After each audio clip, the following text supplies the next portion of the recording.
بسم الله الرحمن الرحيم بسم الله الرحمن الرحيم ومن أحسن قولا ممن دعا إلى الله وعمل صالحا وقال إنني من المسلمين.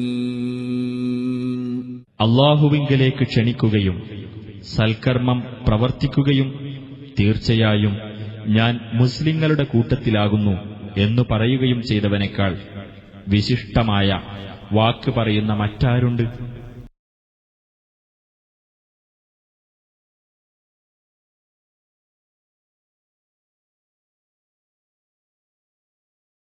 അസ്സലാമു അലൈക്കും വറഹ്മത്തുള്ളാഹി. അൽഹംദുലില്ലാഹില്ലദീ ഹദാനാ ഇലാ ദീനിസ്സലാം وإلى سبل السلام وإلى دار السلام ومن تبعهم بإحسان إلى يوم السلام وسلم تسليما كثيرا أما بعد. سبحانك لا علم لنا إلا ما علمتنا إنك أنت العليم الحكيم. رب اشرح لي صدري ويسر لي أمري واحلل عقدة من لساني يفقه قولي. പ്രിയപ്പെട്ട സഹോദരങ്ങൾ,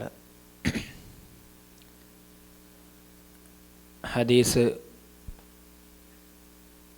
പഠന ക്ലാസ്സിൻ്റെ രണ്ടാമത്തെ ക്ലാസ്സിലാണ് നാം ഒരുമിച്ച് കൂടിയിരിക്കുന്നത്.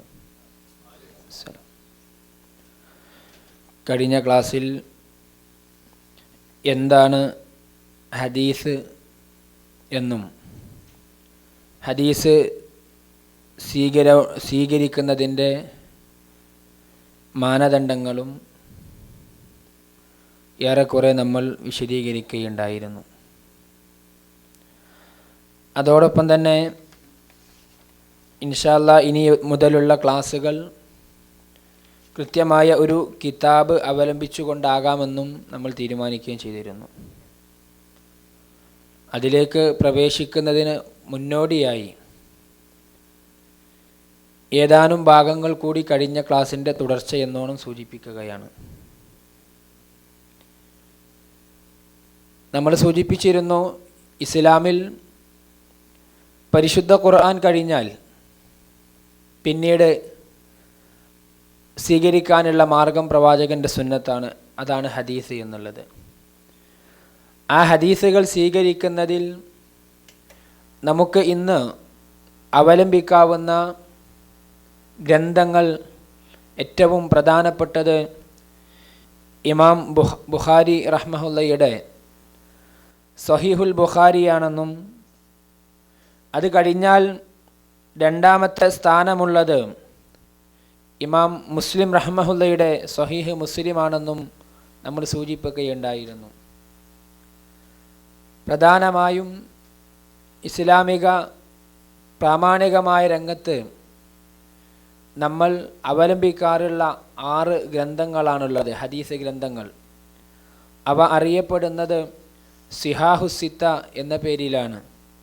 അതിൽപ്പെട്ട ഒന്നാമത്തെ ഗ്രന്ഥം സൂചിപ്പിച്ചതുപോലെ സ്വഹീഹുൽ ബുഖാരിയും, രണ്ടാമത്തത് സ്വഹീഹുൽ മുസ്ലിമും, മൂന്നാമത്തത് അബൂദാവൂദും, 4 സുനനു തുർമുദിയും, 5 സുനനു നസായിയും, 6 ഇബ്നു മാജയുമാണ്. ഈ 6 ഗ്രന്ഥങ്ങളെയാണ് സിഹാഹുസിത്ത എന്ന പേരിൽ നമ്മൾ അറിയപ്പെടുകയും നമ്മൾ ഉപയോഗിക്കുകയും ചെയ്യാറുള്ളത്. ഇതിൽ ഈ എണ്ണിയ രൂപത്തിൽ തന്നെയാണ് അതിൻ്റെ പ്രാധാന്യങ്ങളും. ഒന്നാമത്തെ സ്ഥാനം സ്വഹീഹുൽ ബുഖാരിക്കാണെങ്കിൽ രണ്ടാമത്തെ സ്ഥാനം നൽകുന്നത് സ്വഹീഹു മുസ്ലിമിനാണ്. ഈ പറയപ്പെടുന്ന ഹദീസ് ഗ്രന്ഥങ്ങൾ ക്രോഡീകരിക്കപ്പെട്ടു.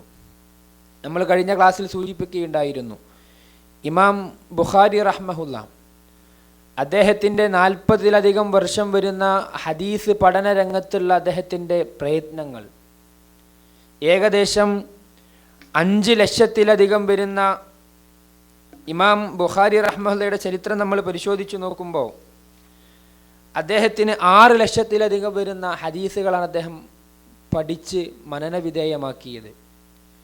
അതിൽ നിന്ന് 7275 ഹദീസുകളാണ് അദ്ദേഹത്തിൻ്റെ സ്വഹീഹുൽ ബുഖാരിയിൽ അദ്ദേഹം ഉൾപ്പെടുത്തിയിട്ടുള്ളത്.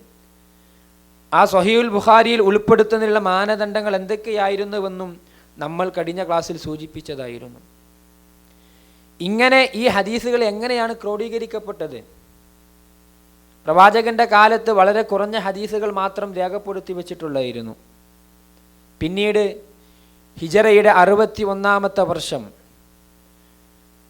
മഹാനായ Umar bin Abdul Aziz, Umar രണ്ടാമൻ എന്നറിയപ്പെടുന്ന ഉമർ ബിൻ അബ്ദുൽ അസീസ് റളിയല്ലാഹു അൻഹുവിൻ്റെ കാലം മുതലാണ് സഹാബികൾ മരണപ്പെട്ടു പോകാൻ തുടങ്ങി. ആ നിലക്ക് അത്തരത്തിലൊരു പ്രതിസന്ധി വന്ന സമയത്താണ് അദ്ദേഹത്തിൻ്റെ കീഴിലുള്ള മുഴുവൻ ഗവർണർമാർക്കും സന്ദേശം അയക്കുകയാണ്, ഹദീസുകൾ ക്രോഡീകരിക്കണം. നിങ്ങൾക്ക് അറിവുള്ള, നിങ്ങൾ പ്രവാചകനിൽ നിന്ന് പഠിച്ച് മനസ്സിലാക്കിയ ഹദീസുകൾ നിങ്ങൾ ക്രോഡീകരിച്ച് ശേഖരിച്ച് എഴുതി വെക്കണം, എനിക്ക് അയച്ചു തരണമെന്ന് പറഞ്ഞ സംഭവങ്ങൾ നമുക്ക് ഹദീസ് ക്രോഡീകരണവുമായി ബന്ധപ്പെട്ട് നമുക്ക് കാണാൻ സാധിക്കും. ഇങ്ങനെ ഇത്തരത്തിലുള്ള ധാരാളം സംഭവങ്ങൾ പ്രവാചകന്റെ ഉമ്മത്ത്, പ്രവാചകൻ സല്ലല്ലാഹു അലൈഹി വസല്ലം പഠിപ്പിച്ചു, ഖൈറുൻ നാസി ഖർനി സുമ്മല്ലദീന യലൂനഹും സുമ്മല്ലദീന യലൂനഹും. ഏറ്റവും ഉത്തമമായ ഉമ്മത്ത് എന്നുള്ളത്, ഏറ്റവും ഉത്തമമായ സമുദായം എന്നുള്ളത് എൻ്റെ ഉമ്മത്താണ്. സുമ്മല്ലദീന യലൂനഹും, പിന്നെ അവരെ കഴിഞ്ഞ വിഭാഗം. സുമ്മല്ലദീന യലൂനഹും, പിന്നെ അവരെ കഴിഞ്ഞ വിഭാഗവും, അഥവാ സഹാബി, താബി, തബഉ താബി.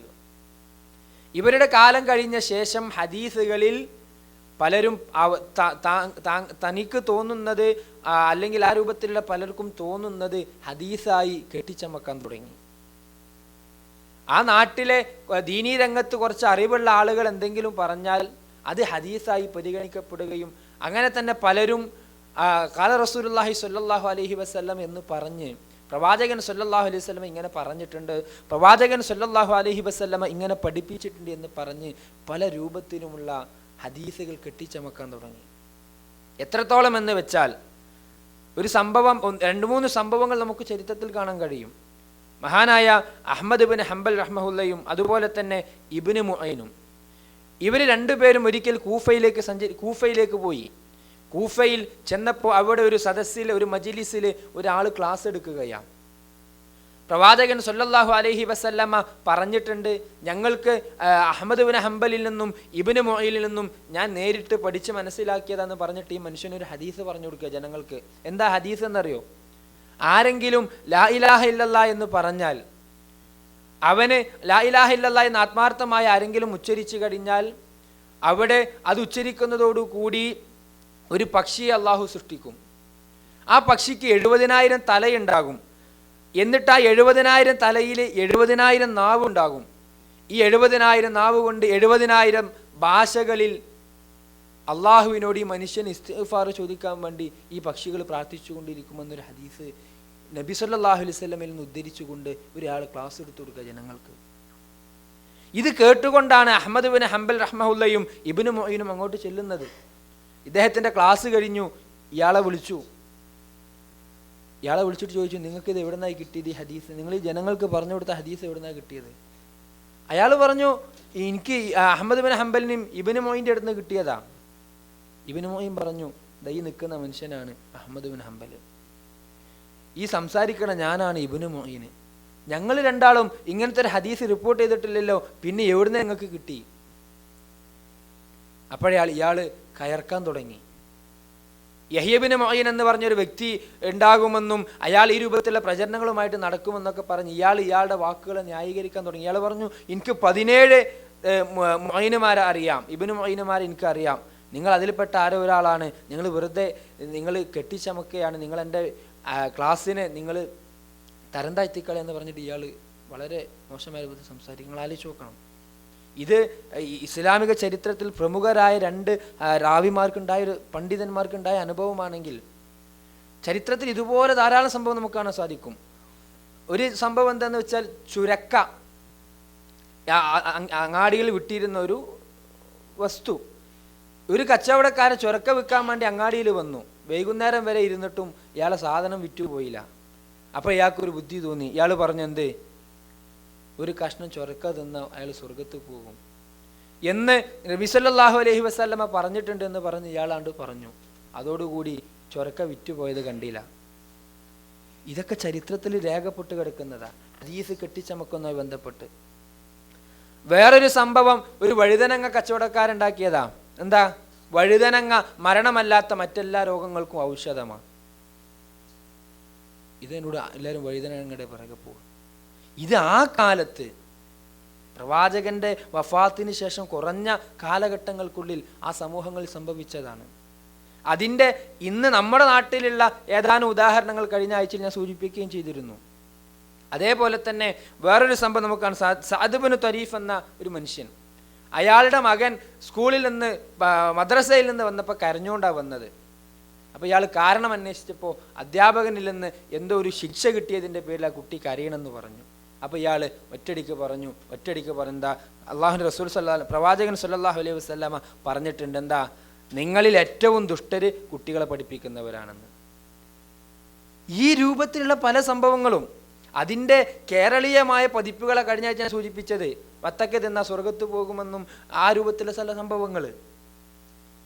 ഇത് സ്വാഭാവികമായും ഈ രംഗത്ത് ഒരു അറിവുമില്ലാത്ത ആളുകൾ അക്കാലത്ത് തന്നെ ഇതിൻ്റെ പിറകെ പോകാൻ തുടങ്ങി. അപ്പോഴാണ് പണ്ഡിതന്മാർ പറഞ്ഞു ഇതിന് ചില മാനദണ്ഡങ്ങൾ വെക്കണം. ഏതൊക്കെയാണ് ഹദീസ്, ആരുടെയൊക്കെ ഹദീസുകളാണ് സ്വീകരിക്കേണ്ടത് എന്ന നിലക്ക് മാനദണ്ഡങ്ങൾ വെക്കണമെന്നും ആ മാനദണ്ഡങ്ങൾ അനുസരിച്ച് മാത്രമാണ് സ്വീകരിക്കാൻ പറ്റുള്ളൂ എന്ന് തീരുമാനിച്ചു. അങ്ങനെ 5 ലക്ഷം റാവികളെ കുറിച്ച്, ആരാണ് റാവി എന്ന് കഴിഞ്ഞ ക്ലാസ്സിൽ ഞാൻ പറഞ്ഞിരുന്നു. ഹദീസ് ഉദ്ധരിക്കുന്ന സനദിലുള്ള ഓരോ വ്യക്തികളെയും പറയുന്ന പേരാണ് റാവി. ഇങ്ങനെ 5 ലക്ഷം റാവികളെ കുറിച്ച് ബൃഹത്തായ ഗ്രന്ഥങ്ങൾ ഇന്ന് അവൈലബിൾ ആണ് നമുക്ക്. 5 ലക്ഷം റാവികളെ കുറിച്ച് നിങ്ങൾ ആലോചിച്ച് നോക്ക്. അവരൊക്കെ സഹിച്ച ഒരു ത്യാഗം. നമ്മൾ ആരും ഇന്ന് ഹദീസിനെ കുറിച്ച് ആ രൂപത്തിൽ പഠനം നടത്തേണ്ട ആവശ്യമില്ല. കാരണം മുൻകാലക്കാരായ പണ്ഡിതന്മാര് പഠന മനനങ്ങൾ നടത്തി തീരുമാനിക്കപ്പെട്ട് കൃത്യമായി ഇന്ന് എല്ലാം നമ്മുടെ മുമ്പിലുണ്ട്. നമ്മൾ ചെയ്യേണ്ട എത്രമാത്രം അതനുസരിച്ച് ജീവിച്ചു കൊടുത്താൽ മതി. ഈ പഠിക്കണ, മനസ്സിലാക്കണ, കേൾക്കുന്ന കാര്യങ്ങൾ അപ്പടി കഴിവിൻ്റെ പരമാവധി ജീവിതത്തിൽ പകർത്തി മുന്നോട്ട് പോവുക മാത്രമേ നമ്മൾ ചെയ്യേണ്ട ആവശ്യമുള്ളൂ. പക്ഷെ അപ്പോഴാണ് ഞാൻ കഴിഞ്ഞ ക്ലാസ്സിൽ സൂചിപ്പിച്ചതുപോലെ ചിലത് എൻ്റെ ബുദ്ധിക്ക് യോജിക്കൂല, ചിലത് സാമൂഹികമായ നമ്മൾ അന്തരീക്ഷത്തിന് ഒക്കാത്തതാ, അതുകൊണ്ട് പോട്ടെ വേസ്റ്റ് കൊട്ടയിലേക്ക് എന്ന് പലരും പറയുന്ന, ഹദീസിനെ നിഷേധിക്കുന്ന, പ്രവാചകന്റെ പേരിൽ കളവുണ്ടാക്കി പറയുന്ന പല സാഹചര്യങ്ങളും നമ്മുടെ നാടുകളിലുണ്ടായത്. അതുകൊണ്ട് അത്തരത്തിലുള്ള കാര്യങ്ങൾ സാന്ദർഭികമായി മനസ്സിലാക്കുന്നതിന് വേണ്ടി മാത്രമാണ് സൂചിപ്പിച്ചത്.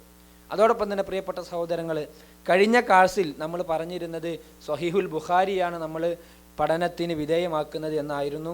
അതിൽ നിന്ന് ചെറിയ ഒരു മാറ്റം വരുത്തിക്കൊണ്ട് ഇമാം ബുഖാരി റഹ്മഹുല്ലയുടെ സ്വഹീഹുൽ ബുഖാരിയും അതേ രണ്ടാമത്തെ സ്ഥാനമുള്ള ഇമാം മുസ്ലിം റഹ്മഹുല്ലയുടെ സ്വഹീഹുൽ മുസ്ലിമിൽ നിന്നും രണ്ടിൽ നിന്നും തെരഞ്ഞെടുക്കപ്പെട്ട അഥവാ മുത്തഫഖുൻ അലൈഹിയായ ഹദീസുകൾ ഇമാം മുസ്ലിമും ഇമാം ബുഖാരിയും ഒന്നിച്ചുദ്ധരിച്ച ഹദീസുകൾക്കാണ് മുത്തഫഖുൻ അലൈഹി ഹദീസുകൾ എന്ന് പറയുക. ഈ മുത്തഫഖുൻ അലൈഹിയായ ഹദീസുകൾ ക്രോഡീകരിച്ച അങ്ങനെ ഒരുമിച്ച് വന്ന 1906 ഹദീസുകൾ ക്രോഡീകരിക്കപ്പെട്ട ഒരു ഗ്രന്ഥമാണ് മഹാനായ മുഹമ്മദ് ഫുആദ് അബ്ദുൽ ബാഖി എന്ന ഒരു പണ്ഡിതൻ ക്രോഡീകരിച്ചൊരു ഗ്രന്ഥമാണ് അൽ-ലുഅ്ലുഉ വൽ മർജാൻ.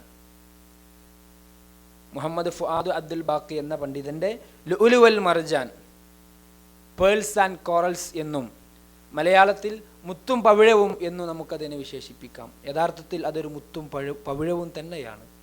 ഈ രണ്ടിൽ നിന്നും നമുക്കറിയാം, ബുഖാരിയുടെ 7275 ഹദീസുകൾ അദ്ദേഹത്തിൻ്റെ സ്വഹീഹിലുണ്ട്. ആവർത്തനങ്ങൾ ഒഴിവാക്കിയാൽ 4000-ഓളം ഹദീസുകൾ. അതുപോലെ തന്നെയാണ് ഇമാം മുസ്ലിമിൻ്റെ ഹദീസുകളും. ഇമാം മുസ്ലിം റഹ്മഹുല്ലയെ കുറിച്ച് പറയുകയാണെങ്കിൽ അദ്ദേഹം ഏകദേശം 3 ലക്ഷത്തോളം ഹദീസുകൾ മനഃപ്പാടമാക്കിയ ശേഷമാണ് അദ്ദേഹത്തിൻ്റെ ഗ്രന്ഥരംഗത്തേക്ക് വരുന്നത്. എന്നാൽ ഇമാം ബുഖാരി റഹ്മഹുല്ലയെ കുറിച്ച് പറയുമ്പോൾ അദ്ദേഹത്തിൻ്റെ 40-ലധികം വരുന്ന വർഷത്തെ പ്രയത്നം, അതിൽ തന്നെ 16 വർഷം അദ്ദേഹം ചെലവഴിച്ചത് സ്വഹീഹുൽ ബുഖാരിയുടെ ക്രോഡീകരണത്തിനും സ്വഹീഹുൽ ബുഖാരിയുമായി ബന്ധപ്പെട്ട പ്രവർത്തനങ്ങൾക്കുമാണെന്ന് നമ്മൾ മനസ്സിലാക്കണം. വളരെ ചെറുപ്പം മുതൽ വളരെ ചെറുപ്പം മുതൽ മതപഠന രംഗത്തേക്ക് കടന്നു വന്ന അദ്ദേഹം ചെറുപ്പത്തിൽ വാപ്പ മരിച്ചു, ഉമ്മയുടെ തണലിലാണ് വളരുന്നത്. 10 വയസ്സായപ്പോഴേക്ക് ഖുർആൻ മനഃപ്പാടമാക്കി. പിന്നീട് പൂർണ്ണമായും ജീവിതം മുഴുവൻ ഒഴിഞ്ഞു വെച്ചത്, മാറ്റിവെച്ചത് ഹദീസ് പഠനത്തിന് വേണ്ടിയാണ്. നമ്മൾ ആലോചിച്ച് നോക്കണം, 6 ലക്ഷം ഹദീസുകൾ അദ്ദേഹം ക്രോഡീകരിച്ചത്. 6 ലക്ഷം. നമുക്കൊക്കെ ഇന്ന് എത്ര ഹദീസ് അറിയാം? എത്ര ആയത്തുകൾ നമുക്കിന്ന് അറിയാം? എന്നിട്ട് ഈ പഠിച്ച മനസ്സിലാക്കിയ ഹദീസ് അനുസരിച്ച് തന്നെ നമുക്ക് ജീവിക്കാൻ കഴിയുന്നില്ല.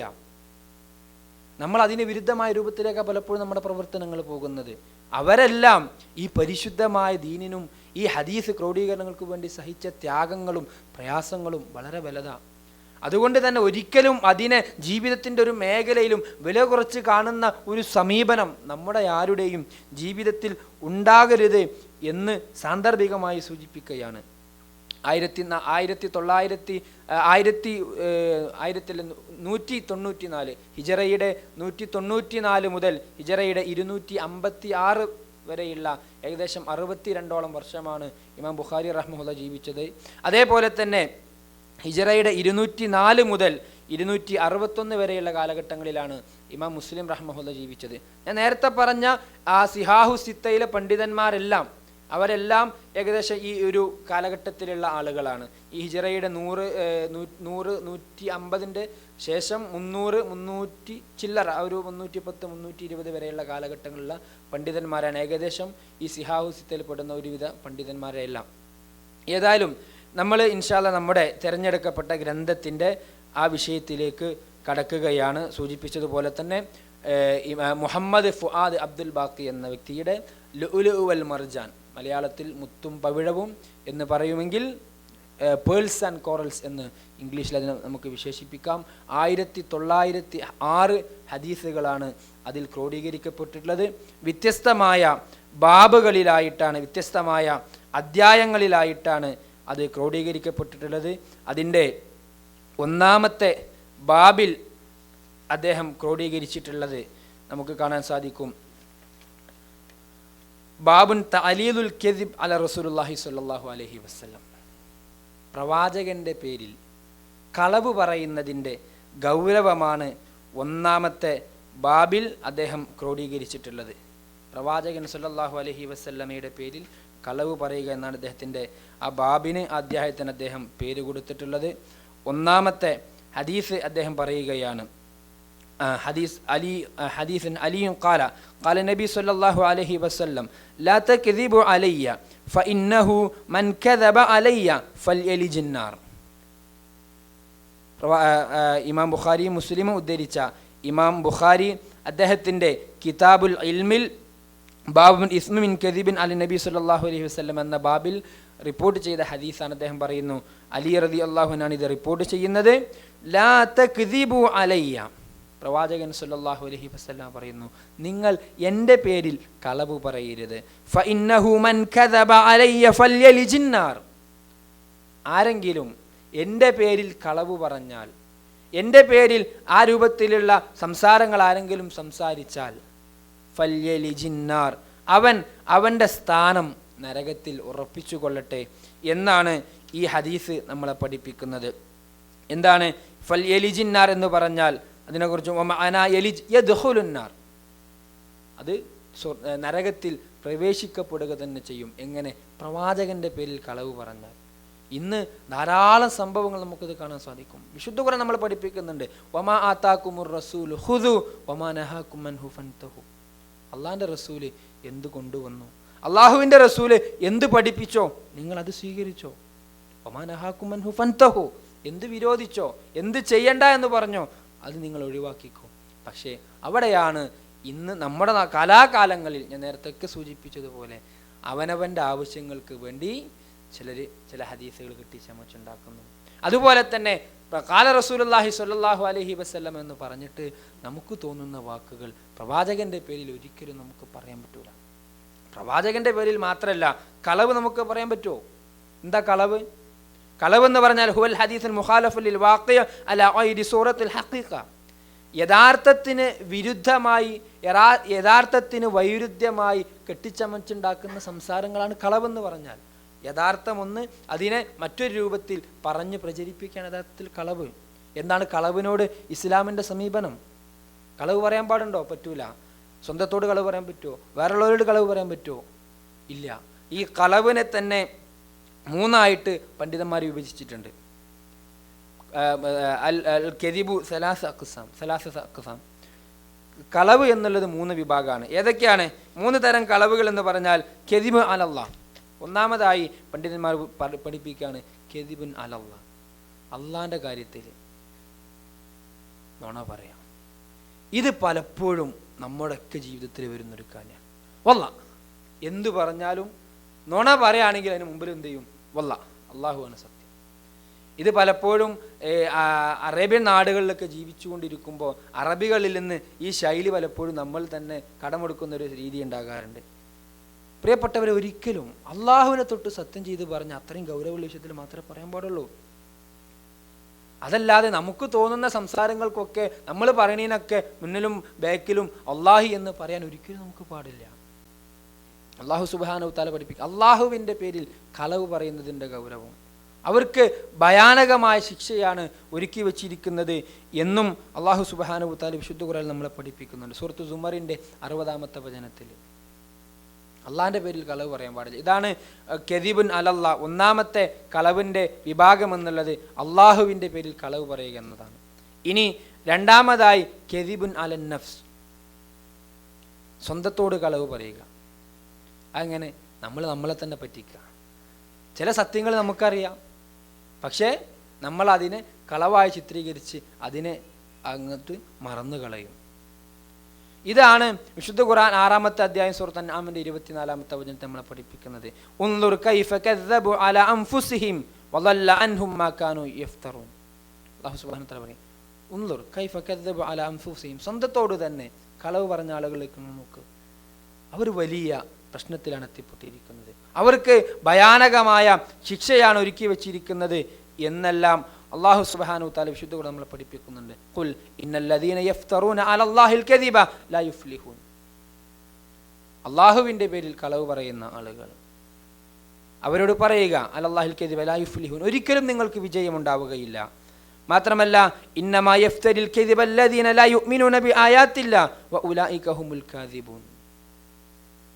വിശുദ്ധ ഖുർആൻ സൂറത്ത് നഹ്ലിന്റെ 105-ാമത്തെ വചനത്തിൽ അവർ അള്ളാഹുവിൽ വിശ്വസിക്കുന്ന ആൾക്ക് സത്യം നുണ പറയാൻ പറ്റൂല.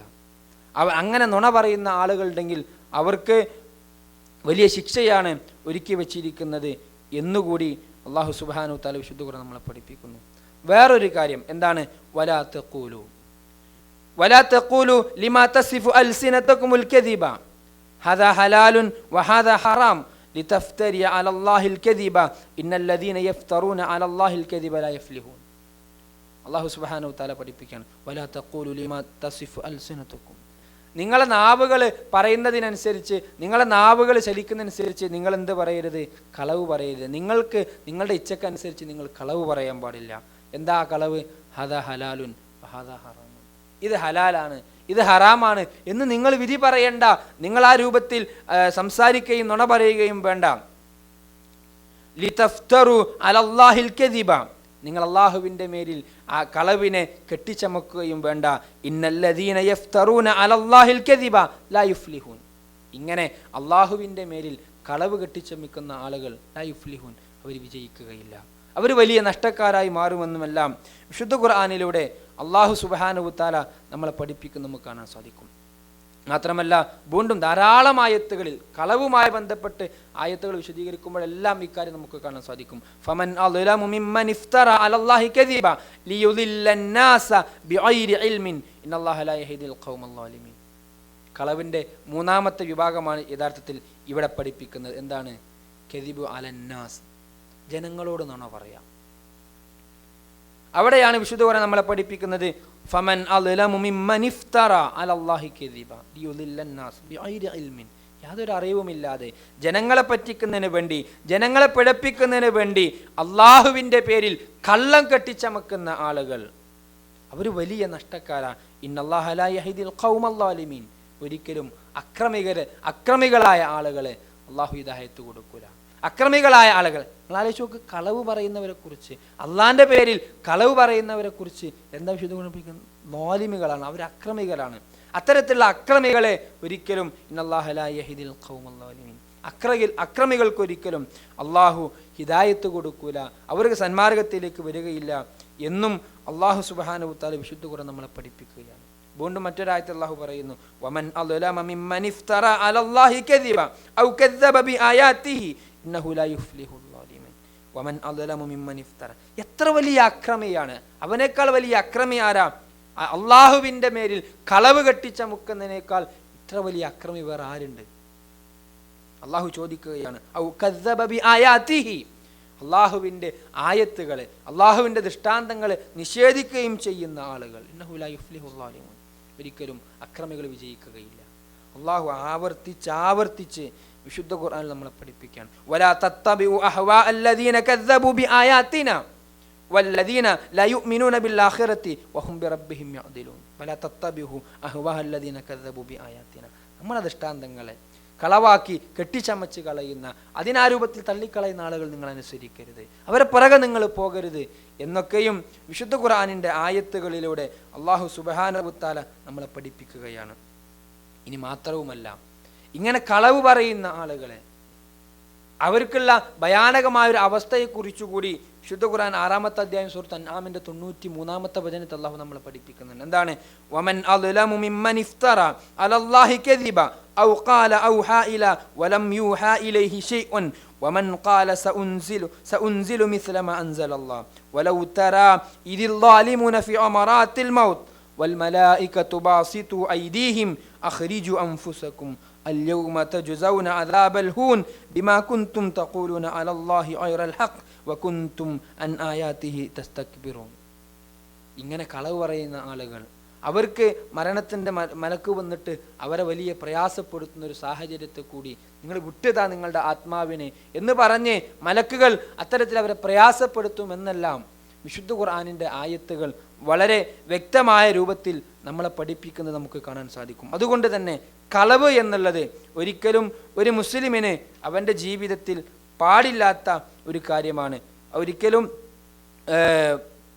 പാടില്ലാത്ത, ഒരു മുസ്ലിമിന് അവൻ്റെ ജീവിതത്തിൽ സ്വീകരിക്കാൻ പാടില്ലാത്ത ഒരു നിലപാടാണ്, ഒരു അവസ്ഥയാണ് കളവ് പറയാൻ. ജീവിതത്തിൽ എത്ര വലിയ പ്രയാസം വന്നാലും, എത്ര വലിയ സാഹചര്യങ്ങൾ വന്നാലും മുസ്ലിമിനെ സംബന്ധിച്ചിടത്തോളം കളവ് പറയാൻ പാടില്ല. അപ്പം ഇനി നേരത്തെ നമ്മൾ പറഞ്ഞ പോലെ തന്നെ അത് അള്ളാഹുവിൻ്റെ പേരിലും അത് അള്ളാഹുവിൻ്റെ റസൂലിൻ്റെ പേരിലും കളവ് പറയുന്ന സാഹചര്യങ്ങൾ എന്ന് പറഞ്ഞാൽ അതിൻ്റെ ഗൗരവം വർദ്ധിക്കുകയാണ്. അവിടെയാണ് പ്രവാചകൻ സല്ലല്ലാഹു അലൈഹി വസല്ലമ ഈ ഹദീസിലൂടെ നമ്മളെ പഠിപ്പിക്കുന്നത്, ലാ തക്ദിബു അലയ്യ ഫഇന്നഹു മൻ കദബ അലയ്യ ഫയൽജിന്നാർ. ആരെങ്കിലും നിങ്ങൾ എൻ്റെ പേരിൽ കളവ് പറയരുത്. നമുക്ക് നമ്മളെ വിഷയത്തിൽ തന്നെ കളവ് പറയാൻ പാടില്ല, അള്ളാഹിൻ്റെ വിഷയത്തിലും കളവ് പറയാൻ പാടില്ല, ജനങ്ങളുടെ വിഷയത്തിലും നമുക്ക് കളവ് പറയാൻ പാടില്ല. അവിടെയാണ് പ്രവാചകൻ സല്ലല്ലാഹു അലൈഹി വസല്ലം പറയുന്നത്, നിങ്ങൾ ഞാൻ പറഞ്ഞിട്ടുണ്ട് എന്ന് പറഞ്ഞിട്ട്, അള്ളാഹിൻ്റെ റസൂലിൽ നിന്ന് ഞാൻ കേട്ടിട്ടുണ്ട് എന്ന് പറഞ്ഞിട്ട് നിങ്ങൾ എൻ്റെ പേരിൽ കളവ് പറയരുത്. ഫഇന്നഹു മൻ കദബ അലയ്യ ഫൽയൽജിന്നാർ. ആരെങ്കിലും എൻ്റെ പേരിൽ കളവ് പറഞ്ഞു കളഞ്ഞാൽ അവൻ്റെ സ്ഥാനം ഉറപ്പിക്കട്ടെ, ഇവിടെ നരകത്തിൽ അവൻ്റെ സ്ഥാനം അവൻ ഉറപ്പിക്കട്ടെ എന്നുകൂടി പ്രവാചകൻ സല്ലല്ലാഹു അലൈഹി വസല്ലം പഠിപ്പിക്കുകയാണ്. രണ്ടാമതായി ഈ ബാബിൽ ഇദ്ദേഹം ചേർത്തിട്ടുള്ള ഹദീസ് വീണ്ടും മഹാനായ അനസ് ബിൻ മാലിക് റളിയല്ലാഹു അൻഹു നമ്മളെ പഠിപ്പിക്കുന്നത്. അദ്ദേഹം പറയുകയാണ്, അദ്ദേഹം സ്വഹാബികൾക്ക് കാര്യം പറഞ്ഞു കൊടുക്കുകയാണ്. എന്താണ്? ഇന്നഹു ല യംനഉനി അൻ ഉഹദ്ദിസകും ഹദീസൻ കസീറ. പ്രവാചകൻ സല്ലല്ലാഹു അലൈഹി വസല്ലമയിൽ നിന്ന് ധാരാളം ഹദീസുകൾ, മഹാനായ അനസ് ബിൻ മാലിക് റളിയല്ലാഹു അൻഹു ഒക്കെ പ്രവാചകനിൽ നിന്ന് ധാരാളം ഹദീസുകൾ നമുക്ക് റിപ്പോർട്ട് ചെയ്യുന്ന മഹാനായ സ്വഹാബിയാണ്. അദ്ദേഹത്തിൻ്റെ ചരിത്രങ്ങൾക്ക് വളരെ വിശദമായ രൂപത്തിൽ പല തവണ നമ്മൾ കേട്ടതാണ് അനസ് ബിൻ മാലിക് റളിയല്ലാഹു അൻഹു. അദ്ദേഹം സ്വഹാബികൾക്ക് പറഞ്ഞു കൊടുക്കുകയാണ്, എന്താണ്? ഇന്നഹു ലയംനഉനി അൻ ഉഹദ്ദിസകും ഹദീസൻ കസീറ അന്ന നബി സല്ലല്ലാഹു അലൈഹി വസല്ലം ഖാല. നബി സല്ലല്ലാഹു അലൈഹി വസല്ലമ പറഞ്ഞിട്ടുണ്ട്, നബി സല്ലല്ലാഹു അലൈഹി വസല്ലമയിൽ നിന്ന് ഞാൻ കേട്ടിട്ടുണ്ട് എന്ന് പറഞ്ഞുകൊണ്ട് ധാരാളം ഹദീസുകൾ നിങ്ങൾക്ക് പറഞ്ഞു തരുന്നതിന് തൊട്ട് ഞാൻ പേടിക്കണം, എന്നെ തടയാണ്. എന്താണ്? പ്രവാചകൻ്റെ ഒരു വാക്കാണ് എന്നെ തടയുന്നത്. എനിക്ക് കുറേ ഹദീസ് ഞാൻ പ്രവാചകനിൽ നിന്ന് കേട്ടിട്ടുണ്ട്, പക്ഷേ അത് നിങ്ങൾക്ക് പറഞ്ഞു തരുന്നതിനെ തൊട്ട് എന്നെ പേടിപ്പിക്കുന്നത്, എന്നെ തടയണ കാര്യം എന്താണ്? അദ്ദേഹം പറയുന്നു, ഖാല റസൂലുള്ളാഹി സ്വല്ലല്ലാഹു അലൈഹി വസല്ലം വമൻ തഅമ്മദ അലയ്യ കദിബൻ ഫല്യതബവ്വഅ മഖഅദഹു മിനന്നാർ. ആരെങ്കിലും പ്രവാചകന്റെ പേരിൽ ഒരു കളവ് കെട്ടിച്ചമച്ചാൽ ഫല്യതബവ്വഅ മഖഅദഹു മിനന്നാർ, അവൻ ഉറപ്പിച്ചുകൊള്ളട്ടെ, അവൻ ഉറപ്പിച്ചുകൊള്ളട്ടെ അവന്റെ സീറ്റ് എവിടെ? മഖഅദഹു, അവന്റെ സ്ഥാനം, അവന്റെ സീറ്റ് ഫിന്നാർ, നരകത്തിൽ ഉറപ്പിച്ചുകൊള്ളട്ടെ. എത്ര ഗൗരവമുള്ള വിഷയ. അതേ ഇതും അദ്ദേഹം ചേർത്തിട്ടുള്ള കിതാബുൽ ഇൽമിലാണ്.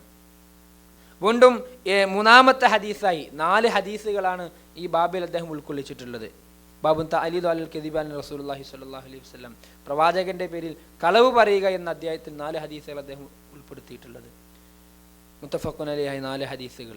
മൂന്നാമത്തെ ഹദീസായിക്കൊണ്ട് പഠിപ്പിക്കുകയാണ്. ഈ ഹദീസ് റിപ്പോർട്ട് ചെയ്യുന്ന മഹാനായ അബൂ ഹുറൈറ റളിയല്ലാഹു അൻഹു ആണ്. അദ്ദേഹം പറയുന്നു, ഹദീസുൻ അബൂ ഹുറൈറ അനി നബി സ്വല്ലല്ലാഹു അലൈഹി വസല്ലം ഖാല, നബി സ്വല്ലല്ലാഹു അലൈഹി വസല്ലം പറഞ്ഞു, വമൻ കദബ അലയ്യ മുതഅമ്മിദൻ ഫല്യതബവ്വഅ മഖഅദഹു മിനന്നാർ. വീണ്ടും ആ ഹദീസുകൾ തന്നെ, ആ പദങ്ങൾ തന്നെ റിപ്പീറ്റ് ചെയ്ത് വരികയാണ്. വമൻ കദബ അലയ്യ, ആരെങ്കിലും പ്രവാചകന്റെ പേരിൽ കളവ് പറഞ്ഞാൽ, മുതഅമ്മിദൻ മനഃപൂർവം, അറിഞ്ഞുകൊണ്ട്, അറിയാണ്ടല്ല, അറിഞ്ഞുകൊണ്ട് ആരെങ്കിലും പ്രവാചകന്റെ പേരിൽ കളവ് പറഞ്ഞാൽ ഫല്യതബവ്വഅ മഖഅദഹു മിനന്നാർ, അവന് നരകത്തിൽ അവന്റെ സ്ഥാനം ഉറപ്പിച്ചു കൊള്ളട്ടെ. പ്രിയപ്പെട്ടവരെ, വളരെ ഗൗരവത്തിൽ നമ്മൾ ശ്രദ്ധിക്കേണ്ട ഒരു വിഷയമാണത്. നമ്മളെ നാടുകളിലൊക്കെ പ്രവാചകന്റെ പേരിൽ എന്തെല്ലാം കളവുകളാണ് പ്രചരിപ്പിക്കുന്നത്. അതേപോലെ തന്നെ പ്രവാചകന്റെ ഹദീസുകളെ കൊച്ചാക്കി കളയുന്ന പല നിലപാടുകളും. ഇപ്പം നമ്മുടെ നാട്ടിലൊക്കെ ഒരു കാലത്ത് വലിയ പോരിശയോടുകൂടി പാരായണം ചെയ്യപ്പെട്ടിരുന്ന, പാടിയിരുന്ന മദ്ഹാണ് സിദ്ദീഖ് മൗലിദ്. ഈ സിദ്ദീഖ് മൗലിദിൽ പറയുന്നൊരു കഥയുണ്ട്. എന്താണ്? ഒരു പെണ്ണ് ഒരു സ്വപ്നം കാണുകയാണ്. എന്താണ് സ്വപ്നം? ഒരു ഈത്തപ്പന അവരുടെ വീടിൻ്റെ മേലേക്ക് ചായുന്നതാണ് അവരുടെ സ്വപ്നം. അവർ പ്രവാചകന്റെ സദസ്സിൽ വന്നിട്ട് പറഞ്ഞു, പ്രവാചകരെ, ഇങ്ങനെ ഒരു സ്വപ്നം ഞാൻ കണ്ടിട്ടുണ്ട്. എൻ്റെ വീടിൻ്റെ മുകളിലേക്ക് ഒരു ഈത്തപ്പന മരം ചായുന്നത് ഞാൻ സ്വപ്നം കണ്ടിട്ടുണ്ട്. എൻ്റെ ഭർത്താവാണെങ്കിൽ യാത്രയിലുമാണ്. പ്രവാചകൻ സല്ലല്ലാഹു അലൈഹി വസല്ലം പറഞ്ഞു, എങ്കിൽ നീ നിന്റെ ഭർത്താവിനെ ഇനി കാണാൻ സാധ്യതയില്ല, അദ്ദേഹം മരണപ്പെട്ടിരിക്കുന്നു എന്ന് പറഞ്ഞു. അവർ ആ സങ്കടത്തിൽ അവർ പ്രവാചകന്റെ സദസ്സിൽ നിന്ന് ഇങ്ങനെ പിന്തിരിഞ്ഞു പോരാണ്. അപ്പോഴാണ് വഴിയിൽ വെച്ചിട്ട് മഹാനായ അബൂബക്കർ സിദ്ദീഖ് റളിയല്ലാഹു അൻഹു കാണുന്നത്. ഇത് സിദ്ദീഖ് മൗലിദിൽ പറയുന്ന കഥ കേട്ടോ, സ്വീകാര്യമായൊരു കഥയല്ല. അബൂബക്കർ റളിയല്ലാഹു അൻഹു കാണുകയാണ്. അബൂബക്കർ റളിയല്ലാഹു അൻഹു ഇങ്ങനെ പറഞ്ഞു, ഇങ്ങനെ ഒരു വിഷയമുണ്ട്, ഞാനൊരു സ്വപ്നം കണ്ടു, ഇങ്ങനെ നബിനോട് അഭിപ്രായം പറയാൻ വേണ്ടി പോയതെന്ന് പറഞ്ഞു. പക്ഷെ നബി എന്താണ് പറഞ്ഞത് എന്ന് അവർ പറഞ്ഞില്ല. അപ്പൊ അബൂബക്കർ റളിയല്ലാഹു അൻഹു പറഞ്ഞു, നീ പേടിക്കണ്ട, ഇന്ന് രാത്രി എന്ത് ചെയ്യും, എൻ്റെ ഭർത്താവ് വീട്ടിലേക്ക് എത്തും. അപ്പൊ ഇവരാകെ കൺഫ്യൂഷനായി. പ്രവാചകൻ പറഞ്ഞു, എന്ത്, ഭർത്താവ് മരിച്ച് ഇനി വരൂല. അത് കഴിഞ്ഞ് തിരിച്ചു പോകുമ്പോൾ അബൂബക്കർ റളിയല്ലാഹു അൻഹു പറഞ്ഞു, എന്ത്, തിരിച്ചു വരും, ഇന്ന് രാത്രി തന്നെ തിരിച്ചു വരും. ഇത് ഈ ഇഷ്കാലിലായിട്ട് ആകെ എടങ്ങാറായിട്ട് വീട്ടിൽ അങ്ങനെ ഇരിക്കുമ്പോൾ എന്ത് ചെയ്തു? രാത്രി ഭർത്താവ് വീട്ടിലേക്ക് വന്നു. ആകെ എടങ്ങാറായില്ലേ? അവര് പിറ്റേന്ന് രാവിലെ എന്ത് ചെയ്തു? പ്രവാചകന്റെ സദസ്സൊക്കെ പോയി. അപ്പൊ പ്രവാചകനോട് പറഞ്ഞു, പ്രവാചകരെ, ഞാൻ ഇന്നലെ ഇങ്ങനത്തെ കാര്യം പറഞ്ഞു വന്നു, അപ്പൊ നിങ്ങൾ ഇങ്ങനെയാ പറഞ്ഞത്. പോണ വഴിക്ക് ഞാൻ അബൂബക്കറിനെയും കണ്ടു, അബൂബക്കർ ഇങ്ങനെയാ പറഞ്ഞത്. യഥാർത്ഥത്തിൽ അബൂബക്കർ പറഞ്ഞതല്ല സംഭവിച്ചത്.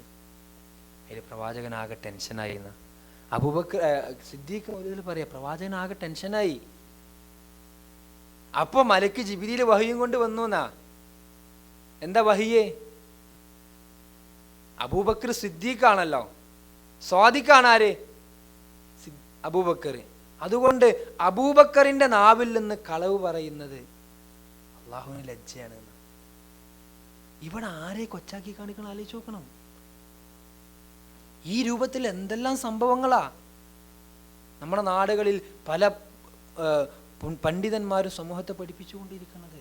പ്രവാചകന്റെ പേരിൽ കളവ് പറഞ്ഞുകൊണ്ട് പ്രവാചകനെ ചെയ്തിട്ടുണ്ട്, പ്രവാചകൻ ഇങ്ങനെ പറഞ്ഞിട്ടുണ്ട്, പ്രവാചകൻ പഠിപ്പിക്കാത്ത സ്വലാത്തുകൾ, പ്രവാചകൻ പഠിപ്പിക്കാത്ത നിസ്കാരങ്ങള്, പ്രവാചകൻ പഠിപ്പിക്കാത്ത ദിക്റുകള് ഒന്നും നമുക്ക് പറ്റൂല. കഴിഞ്ഞ ആഴ്ചയിൽ സൂചിപ്പിച്ചു എന്നാണ് എൻ്റെ ഓർമ്മ. പ്രവാചകൻ പഠിപ്പിക്കാത്തതായിട്ട് ഒരു വാക്കുപോലും കൂട്ടിച്ചേർക്കാൻ നമുക്ക് പറ്റുമോ? കൃത്യമായി നമുക്ക് പഠിപ്പിക്കപ്പെട്ടതാ ഇന്നത് ഇന്ന രൂപത്തിൽ ചെയ്യണമെന്ന്. ഇപ്പൊ രാവിലെ സുബഹിക്ക് എഴുന്നേറ്റ് നിസ്കരിക്കുക എന്നുള്ളത് എത്ര പ്രയാസമുള്ള കാര്യം, എങ്ങനായാലും പ്രയാസമുള്ള കാര്യം തന്നെ. പ്രത്യേകിച്ച് നല്ല തണുപ്പ് കാലമൊക്കെ ആയി കഴിഞ്ഞാൽ എണീറ്റാൽ തന്നെ ഒതു കൊടുക്കാൻ പ്രയാസം. അപ്പം നമുക്ക് തോന്നുകയാണ് എന്തേ ഏതായാലും ഇത്ര പ്രയാസപ്പെട്ട് എണീറ്റു, 2 റക്അത്തിൽ 4 റക്അത്ത് നിസ്കരിക്കാൻ പറ്റും നമുക്ക്, നല്ലതല്ലേ നിസ്കാരല്ലേ എന്ന് പറഞ്ഞു. ഇങ്ങനെ നല്ലതല്ലേ എന്ന് പറഞ്ഞിട്ട് പ്രവാചകന്റെ പേരിൽ കളവ് ആരോപിച്ചുകൊണ്ടാണ് ഈ രൂപത്തിലുള്ള ആളുകൾ പലതും ചെയ്തുകൊണ്ടിരിക്കുന്നത്. ഒരു തെളിവും സ്വീകാര്യമായ ഹദീസുകൾ അവർക്ക് കാണാൻ പറ്റില്ല. പക്ഷെ അവർ പറയും ഖാല റസൂലുള്ളാഹി സ്വല്ലല്ലാഹു അലൈഹി വസല്ലം. പാവപ്പെട്ട ജനങ്ങൾ എന്ന് വിചാരിക്കും, ഉസ്താദല്ലേ പറഞ്ഞത്, ഇന്ന മൗലവിയല്ലേ പറഞ്ഞത്, അതുകൊണ്ട് അതിൽ തെറ്റുണ്ടാകൂല, അത് നമുക്ക് വിശ്വസിക്കാൻ സാധിക്കുന്നതാണ് എന്ന് വിശ്വസിക്കുകയും ആ രൂപത്തിൽ അത്തരത്തിലുള്ള കള്ളപ്രചരണങ്ങളെ, പ്രവാചകന്റെ പേരിൽ പ്രചരിപ്പിക്കുന്ന കള്ള ഹദീസുകളെ ജനങ്ങൾ പിന്തുടർന്നു പോവുകയും ചെയ്യുന്ന അവസ്ഥ ഉണ്ട്. പ്രിയപ്പെട്ടവരെ, ഒരിക്കലും നമ്മുടെ നാവുകൾ അത്തരത്തിലുള്ള പ്രചരണങ്ങൾക്ക് വഴിയാകരുത്. കാരണം വലിയ ഗൗരവമുള്ള വിഷയമാണ് പ്രവാചകന്റെ പേരിൽ കളവ് പറയാന്നുള്ളത്. നമ്മൾ 3 ഹദീസുകൾ മനസ്സിലാക്കി. 4ാമത്തെ ഹദീസിലും ഇതേ ആശയം തന്നെയാണ് മഹാനായ മുഈറത്ത് ബിൻ ശുഅബ റളിയല്ലാഹു അൻഹു ഇക്കാര്യം നമ്മളെ പഠിപ്പിക്കുന്നത്. ഖാല റസൂലുള്ളാഹി സ്വല്ലല്ലാഹു അലൈഹി വസല്ലം ഇന്ന കദിബ അലയ്യ ലൈസ കദിബി അലാ അഹദിൻ. പ്രവാചകൻ സ്വല്ലല്ലാഹു അലൈഹി വസല്ലം പറയുന്നു, എൻ്റെ മേലിൽ കളവ് പറയാ എന്നുള്ളത് നിങ്ങൾ വേറെയുള്ളവരുടെ പേരിൽ കളവ് പറയുന്ന പോലെയല്ല. ഇന്ന കദിബ അലയ്യ ലൈസ കദിബി അലയ്യ അഹദിൻ. നിങ്ങൾ വേറെ ആൾക്കാരുടെ പേരിൽ കളവ് പറയുന്ന പോലെ, വേറെ ആളുകളുടെ രൂപത്തിൽ ആ രൂപത്തിലെ സംസാരിക്കുന്ന പോലെയല്ല എൻ്റെ കാര്യത്തിൽ. പ്രവാചകൻ പറയുന്നു, മൻ കദബ അലയ്യ മുതഅമ്മിദൻ ഫല്യതബവ്വ മഖഅദഹു മിനന്നാർ. ആരെങ്കിലും മനഃപൂർവ്വം ബോധപൂർവം ആരെങ്കിലും എൻ്റെ പേരിൽ കളവ് പറഞ്ഞാൽ ഫല്യതബവ്വ മഖഅദഹു മിനന്നാർ, അവനും അവൻ്റെ സ്ഥാനം നരകത്തിൽ ഉറപ്പിച്ചു കൊള്ളട്ടെ എന്നും പ്രവാചകൻ സല്ലല്ലാഹു അലൈഹി വസല്ലമയിൽ നിന്ന് ഹദീസ് നമുക്ക് കാണാൻ സാധിക്കും. ഈ 4 ഹദീസുകളും സൂചിപ്പിക്കപ്പെട്ടതുപോലെ മുത്തഫഖുൻ അലൈഹായ ഹദീസുകളാണ്. അഥവാ ഇമാം ബുഖാരിയും മുസ്ലിമും ഒരുമിച്ച് റിപ്പോർട്ട് ചെയ്ത ഏറ്റവും സ്വീകാര്യമായ ഹദീസുകളാണ്. സ്വഹീഹായ ഹദീസുകളെ 7 മർത്തബകളാക്കി തിരിച്ചിട്ടുണ്ട്. അതിൽ 1ാമത്തെ സ്ഥാനമാണ് എന്ത്? ബുഖാരിയും മുസ്ലിമും ഒരുമിച്ച് റിപ്പോർട്ട് ചെയ്തത്. പിന്നെ ബുഖാരി റിപ്പോർട്ട് ചെയ്ത ഹദീസുകൾ, പിന്നെ മുസ്ലിമിന് അഭിപ്രായമുള്ള റിപ്പോർട്ടുകൾ, ഇങ്ങനെ 7 മർത്തബകൾ അതിലേക്ക് തിരിച്ചിട്ടുണ്ട്. അപ്പോൾ ഈ 4 ഹദീസുകൾ നമ്മുടെ മനസ്സിലുണ്ടാകണം. അതോടൊപ്പം നമ്മൾ സൂചിപ്പിച്ച കളവ് പറയുന്നതിൻ്റെ ഗൗരവവുമായി ബന്ധപ്പെട്ട വിഷയങ്ങളും നമ്മൾ വളരെ അധികം ആ രൂപത്തിലുള്ള കാര്യങ്ങളിൽ ശ്രദ്ധിക്കേണ്ടതുണ്ട്. കാരണം നമ്മളെ സംബന്ധിച്ചിടത്തോളം കളവ് പറയുക എന്നുള്ളത് വലിയ ഹറാമായ വിഷയം, നിഷിദ്ധമാക്കപ്പെട്ടൊരു വിഷയമാണ്. പ്രവാചകൻ പറഞ്ഞില്ലേ, നിങ്ങൾക്ക് അതിൻ്റെ അനന്തരഫലം പ്രയാസമുള്ളതാണെങ്കിൽ പോലും നിങ്ങൾ എന്ത് ചെയ്യരുത്, കളവ് പറയരുത് എന്ന് പോലും പഠിപ്പിച്ച പ്രവാചകന്റെ അനുചരന്മാരാണ് നമ്മളെങ്കിൽ ഒരിക്കലും അസ്സിദുഖു അമാനത്തുൻ, സത്യസന്ധത എന്നുള്ളത് അമാനത്തായിട്ടാണ് പ്രവാചകൻ സല്ലല്ലാഹു അലൈഹി വസല്ലം നമ്മളെ പഠിപ്പിച്ചിട്ടുണ്ടെങ്കിൽ വൽകദിബു ഖിയാനത്തുൻ, കളവ് എന്നുള്ളത് വഞ്ചനയാണ് എന്നും പ്രവാചകൻ സല്ലല്ലാഹു അലൈഹി വസല്ലമയിൽ നിന്ന് നമ്മൾ മനസ്സിലാക്കിയിട്ടുള്ളവരാണെങ്കിൽ പ്രിയപ്പെട്ടവരെ, ഒരിക്കലും അത്തരത്തിലുള്ള പ്രവർത്തനങ്ങൾ നമ്മുടെ ഭാഗത്തുനിന്ന് ഉണ്ടാകാൻ പാടില്ല.